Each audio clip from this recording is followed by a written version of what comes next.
Okay,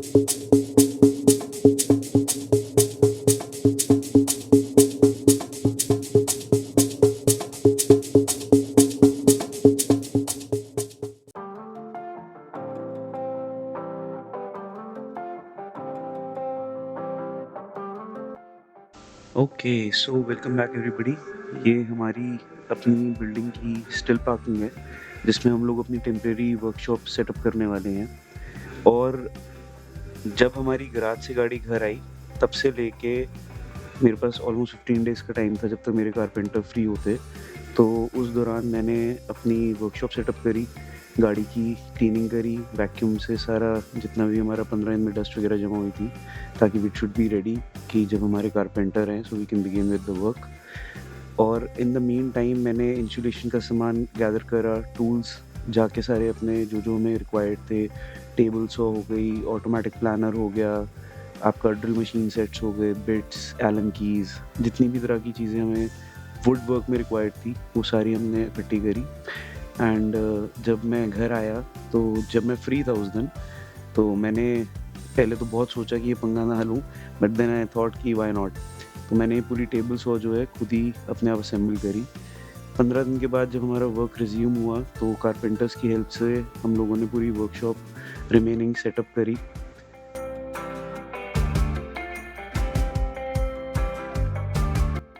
और फिर काम स्टार्ट करने से पहले ही हमें रियलाइज़ हो गया था कि बहुत सारी गायें हमारे एरिया में हैं, जो कि हमें बार-बार डिस्टर्ब करेंगी।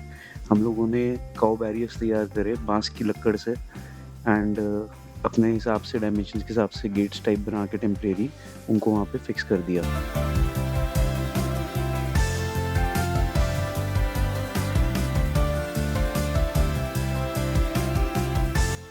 सबसे पहले हमें अपने फ्लोर का फ्रेम तैयार करना था, जिसके लिए हम लोगों ने 2 बाय 2 के पैटर्न्स लिए थे, और हम लोग उसको सेग्रीगेट कर रहे थे बेंड वाइज़, कि जो ज़्यादा बेंड है उसको अलग किया जाए, जो स्ट्रेट है उसको अलग किया जाए।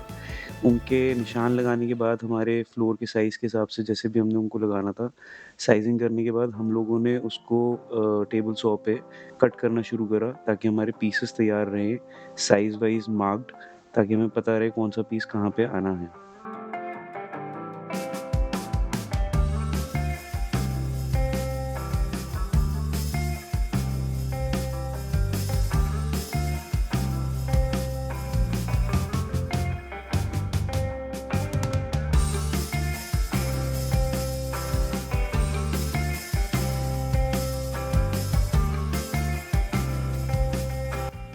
And here goes our first batten. Carpenter की देसी भाषा में इनको बत्ते बोला जाता है फॉर ईज़ी अंडरस्टैंडिंग। एक-एक करके हम लोगों ने अपने मेजरमेंट्स करे, जहाँ-जहाँ हमें बैटन्स चाहिए थे हमारे लेआउट के हिसाब से, हम लोग वो प्लेस करते गए। एंड जैसे-जैसे हमारा फ्रेम बनता गया, हम लोगों ने साथ में ही क्रॉस सेक्शंस डालने शुरू कर दिए to avoid any bends later on. Also chassis के नीचे ध्यान रखना ज़रूरी होता है कि आपके स्क्रूज़ कहाँ जा रहे हैं। अगर एक भी स्क्रू कहीं गलत जगह पे लग गया तो काम बढ़ सकता है।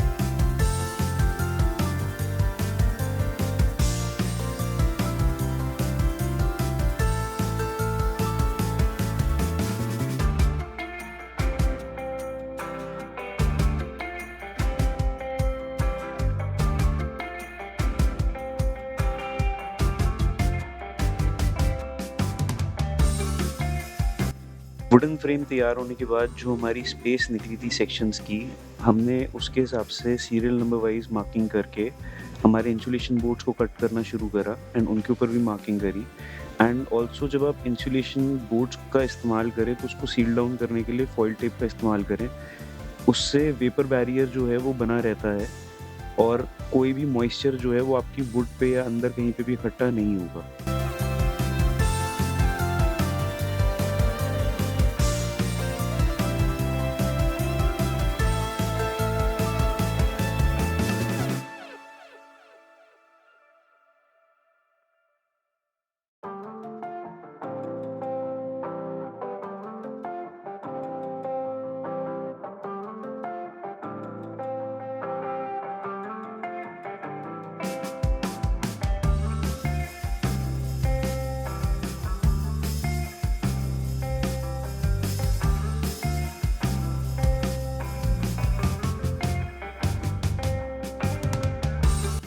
And now it was time for plumbing. Plumbing के लिए आप लोगों को एक ही शॉट मिलेगा, specially if you are doing all the plumbing underground. Underground से मेरा मतलब है कि कोई भी पाइप्स आपकी विजिबल नहीं है। प्लम्बिंग के लिए हम लोगों ने पेक्स की पाइप्स का इस्तेमाल किया था। ये ट्रेडिशनल प्लम्बिंग का मेथड नहीं है and it is something new and a bit expensive, इसलिए इंडिया में इसका सक्सेस रेट उतना नहीं है। But trust me, this PEX plumbing is one of the most valuable things you can invest on in your camper van build. ये तार की तरह इसका रोल आता है 50 मीटर का, 100 मीटर का, एंड आपके ऊपर है कि आपको कहीं पे बेंड्स देने हैं, नहीं देने हैं, कहीं तक इसको सीधा खींचना है।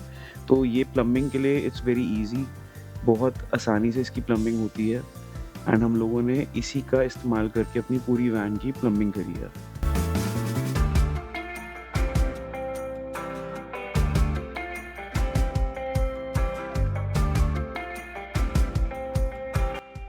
वैन बिल्ड का प्रोसेस ऐसा है कि you have to be there almost all the time, क्योंकि कई बार आपका जो टीम है वो कहीं न कहीं अड़ेगी किसी न किसी चीज़ के ऊपर and you have to be there to solve the problem. क्योंकि इसके अंदर एक दिमाग से ज़्यादा अगर 4 दिमाग लगते हैं तो और अच्छा सॉल्यूशन निकल जाता है। But again plumbing is one shot, तो you have to be sure of what you are doing.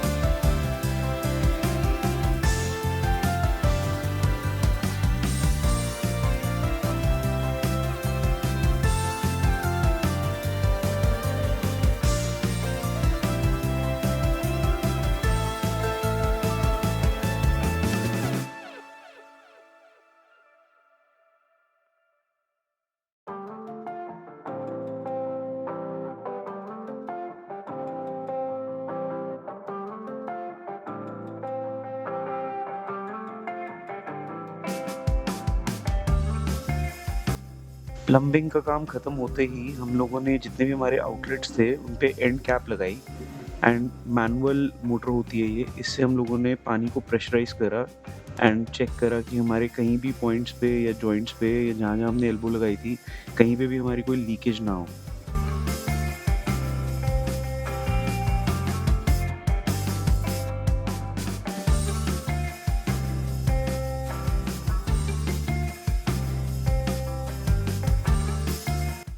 As soon as हम लोगों ने अपना प्लम्बिंग का काम ख़त्म करा, हम लोगों ने फटाफट वैक्यूम करके और हमारे बचे हुए सेक्शंस को भी इंसुलेशन शीट से कवर अप करा एंड देन बारी थी हमारे सब फ्लोर को तैयार करने की। तो हम लोगों ने प्लाईबोर्ड्स लेकर और पूरे फ्लोर को हमने सील कर दिया था।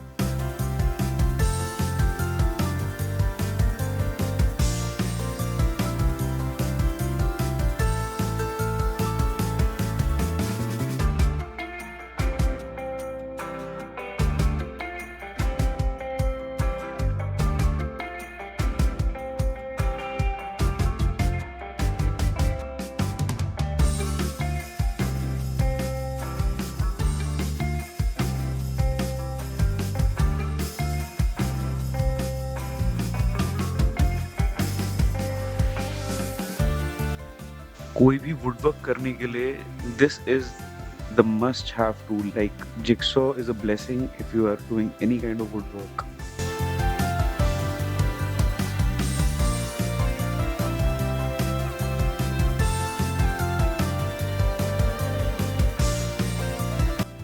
जो पैटर्न्स हम लोगों ने शुरू में सेग्रीगेट किए थे, जिनमें पेंट था, उनको हमने अलग किया था, वो अब हमारे काम आने थे बिकॉज़ अब बारी थी हमारे जो मेटल रूफ बार्स जो हमने रीइंफोर्स करे थे गैराज में, उनके ऊपर भी हमें वुडन के पैटर्न्स लगाने थे to hold the rest of the wood work that we have to do.